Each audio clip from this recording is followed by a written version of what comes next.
السلام علیکم ورحمۃ اللہ وبرکاتہ۔ الحمدللہ رب العالمین والصلاة والسلام علی رسولہ الکریم، اما بعد، اعوذ باللہ من الشیطان الرجیم، بسم اللہ الرحمن الرحیم۔ عزیز ناظرین، انشاءاللہ تعالی آج ہم اپنے بیان میں ان اشخاص کے تعلق سے جانیں گے، ان خوش نصیب بندوں کے تعلق سے جانیں گے جو بروز قیامت، جس دن کے سورج 1 میل کے فاصلے پر ہوگا اور میدان حشر کی زمین اتنی تپتی رہے گی کہ لوگ پسینے میں ڈبکیاں لگاتے رہیں گے۔ ایسا دن میری عزیزو، جس دن کے اللہ کے عرش کے سوا کوئی سایہ نہ ہوگا، اس دن وہ خوش نصیب لوگ جو اللہ کے عرش کے سائے تلے ہوں گے، ان لوگوں کے تعلق سے جانیں گے کہ کون وہ خوش نصیب ہے جن کو یہ مقام ملے گا، اللہ کے عرش کا سایہ ملے گا۔ آج ہم دیکھتے ہیں دنیا میں تھوڑی سی تکلیف، تھوڑی سی شدت اور گرمی، سورج کی کرنیں ہم برداشت نہیں کر سکتے، جبکہ کروڑوں میل کے فاصلے پر سورج ہے۔ تو سوچو میرے دینی بھائی بہنوں، اس دن انسان کی حالت کیا ہوگی، ہماری آپ کی کیا حالت ہوگی، بندگان الہ کی کیا حالت ہوگی، جبکہ وہاں اس دن کوئی سایہ نہ ہوگا اپنے آپ کو شدت سے بچانے کے لیے۔ تو اللہ سبحانہ و تعالیٰ کی رحمت ہی ہوگی جو بندوں کو اپنی رحمت میں، اپنے سائے میں لے گی۔ تو وہ خوش نصیب لوگ جو اللہ سبحانہ و تعالیٰ کے عرش کے سائے تلے ہوں گے، وہ کون ہوں گے؟ جیسے کہ اس حدیث کو بخاری نے روایت کیا ہے، اور حدیث نمبر ہے 6806، یعنی کہ 6806، جس میں رسول اکرم صلی اللہ علیہ وسلم نے ان 7 قسم کے لوگوں کا ذکر کیا ہے جو بروز قیامت اللہ سبحانہ و تعالیٰ کے عرش کے سائے تلے ہوں گے۔ اور وہ سب سے پہلا عادل بادشاہ، یعنی کہ ایسا حکمران جس کو اللہ نے اپنی حکومت عطا فرمائی دنیا میں، یعنی کہ وہ خواہ بادشاہ کی صورت میں ہوا، سی ایم ہے، ایم ایل اے ہے، ایم پی ہے، کسی بھی صورت میں اللہ نے اسے حکومت دی، لیکن وہ انصاف کو نہیں چھوڑتے، ہر ایک میں انصاف، چاہے وہ رشتہ دار ہو، غیر ہو، یا کوئی امیر غریب کا معاملہ آ رہا تو جس کے حق میں فیصلہ ہے صحیح کرے، یہاں تک کہ خود اپنی ذات کا معاملہ بھی ہو تب بھی وہ اللہ سے ڈرے اور انصاف کا فیصلہ کرے، تو وہ اللہ کے عرش کے سائے تلے ہوں گے وہ حکمران۔ اور اسی طرح سے دوسرا سیکنڈ ون ہے وہ نوجوان جس نے اللہ تعالیٰ کی عبادت میں اپنی جوانی کو گزار دیا۔ دیکھو میری بہنوں، اسی لیے ہم کو یہ تصور اپنے دماغوں سے نکال دینا چاہیے کہ ابھی نو بوڑھے ہو گئے نا بھائی، اب تو بھی اللہ اللہ کرنا نہیں، یہ بات کو ہم اپنے ذہنوں سے نکال دیں۔ اللہ تعالیٰ ان نوجوانوں کو جو جوانی میں اللہ کی عبادت کرتے ہیں، چاہے لڑکے ہو لڑکیاں ہوں، عورت ہو یا مرد ہو، یا جنس نہیں ہے، بلکہ جو بھی اللہ کے بندے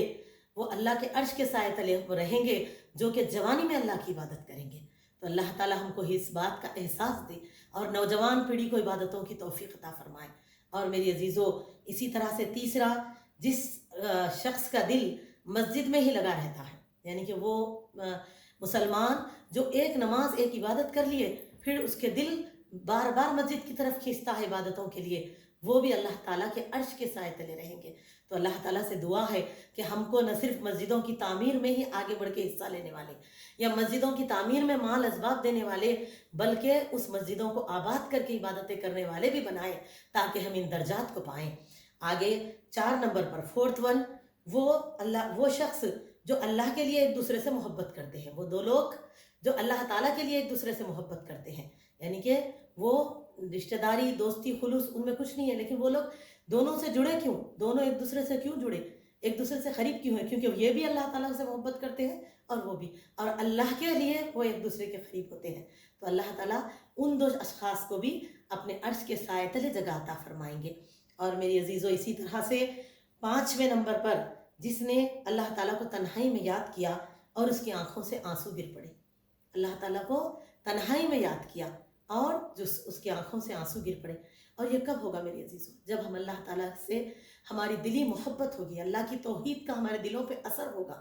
ہمارے ایمان میں پختگی ہوگی،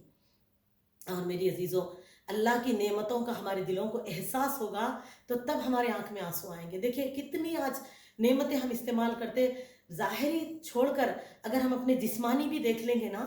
احساس کرو اگر ہمارے انگلی میں ناخن بھی نہیں ہوتا تو ہم کو کتنی تکلیف اور دنیاوی معاملات میں کتنی مشکلوں کا سامنا کرنا پڑتا تھا ہوگا، کیا اتنی آسانی سے ہم اسباب کا استعمال کر سکتے؟ اسی طرح آنکھ کے ہمارے چھوٹے چھوٹے چیزوں کو بھی دیکھ لو جسم میں، اور بڑے چیزوں کا تو ہم شمار کریں گے تو بس شاید کہ ہم پوری زندگی بھی سجدے میں رہیں گے تو اللہ تعالیٰ کی شکر گزاری میں کمی کر دے۔ تو جب ہم یہ احساس کریں گے، اللہ تعالیٰ ایسے ہی ہم کو نہیں بتا رہے فَبِأَيِّ آلَاءِ رَبِّكُمَا تُكَذِّبَانِ، اے انسان تو اپنے رب کی کن کن نعمتوں کا انکار کرے گا؟ جب اللہ احساس دلائیں گے تو میری عزیزوں ہم دنیا میں گنیں گے تب نہ ہمارے اللہ تعالیٰ کی احسانات کا احساس ہوگا، تو اپنی بندگی کے ہمارے اندر جو کمی ہو رہی اس کا احساس کر کے ہمارے آنکھ سے آنسو آئیں گے۔ تو اللہ تعالیٰ ہم کو ایسے آنکھ عطا فرما جو تنہائی میں اپنے گناہوں میں رو دے۔ اور میری بہنوں آگے جو ہے 6 چھٹے نمبر پر اس شخص کا ذکر ہے، ان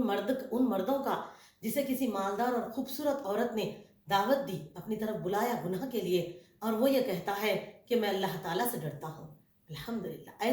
ایسے مرد جس کو برائی کے لیے پورا کھلا راستہ ہے، ایک خوبصورت مالدار عورت اسے بلاتی ہے، لیکن وہ کیا کہہ رہے ہیں کہ میں اللہ تعالیٰ سے ڈرتا ہوں۔ اللہ تعالیٰ ہمارے معاشرے میں نوجوانوں کی ایسے معاملہ، ایسی عادت کر دے، اللہ ایسے اخلاق ان کے سنوار دے رب العالمین۔ اور میری عزیزوں، اور 7ویں نمبر پر اللہ کے نبی صلی اللہ علیہ وسلم نے فرمایا، اتنا چھپا کر صدقہ کرنے والے کہ اس نے بائیں ہاتھ سے صدقہ دیا تو اس کے دائیں ہاتھ کو پتہ نہ چلا، یعنی اس کے دائیں ہاتھ نے، سیدھے ہاتھ نے صدقہ دیا تو اس کے بائیں ہاتھ کو پتہ نہ چلا کہ اس کے سیدھے ہاتھ نے کیا صدقہ کیا۔ اسی طرح سے پوشیدہ صدقہ کرنے والے، چھپا کے صدقہ دینے والے اللہ کے عرش کے سائے تلے ہوں گے۔ تو میری عزیزوں، اسی لیے تو ہم اس عادتوں کو چھوڑ دیں۔ ہم کسی کی مدد کرتے، ذرا سا اگر ناراضگی آ گئی تو فوراً اپنی جو ہم دیے اس کو گنانا شروع کر دیتے، کیا فائدہ ہوا؟ ہم نے یہاں اچھائی کی اور یہیں پر ختم کر لے رہے۔ اگر آگے والے ہم سے خیر نہیں بھی کر رہے تو چھوڑ دیجیے، اس کا بدلہ ہمیں اللہ دیں گے۔ اور ایسا بھی صدقہ کرنے کی کوشش کرنا کہ جو اتنا پوشیدہ ہو کہ ہمیں ان درجات تک پہنچا دے۔ تو اللہ سبحانہ و تعالیٰ سے دعا کرتے ہوئے میں اپنے الفاظ کو تکمیل کروں، لیکن یہ بات بھی آخر میں ضرور بتا دوں عزیزوں، ان سب کے لیے سب سے پہلے ہماری توحید صحیح ہونا ضروری ہے۔ دیکھیے، ان تمام نیکیوں کا اجر ہم کو جب ہی ملے گا جب ہمارے اندر توحید ہوگی، ہماری توحید سچی ہوگی۔ شرک میں، بدعات میں لوگ ڈوبے ہیں اور یہ سوچتے ہیں کہ یہ ایسے حدیثیں پڑھ کے خوش ہو جاتے، چلو، اور کہتے بھی کہ چلو ان میں ہم عمل کر لیے تو کامیاب ہو گئے، لیکن دیکھا پہلی جو اہمیت ہے ہماری توحید، وہی ہماری درست نہیں ہوتی۔ تو سب سے پہلے اپنی توحید کو درست کریں، اور پھر انشاءاللہ جب ہم ان عملوں کو کریں گے اللہ اس کا اجر ہمیں ضرور عطا فرمائیں گے۔ السلام علیکم ورحمۃ اللہ وبرکاتہ۔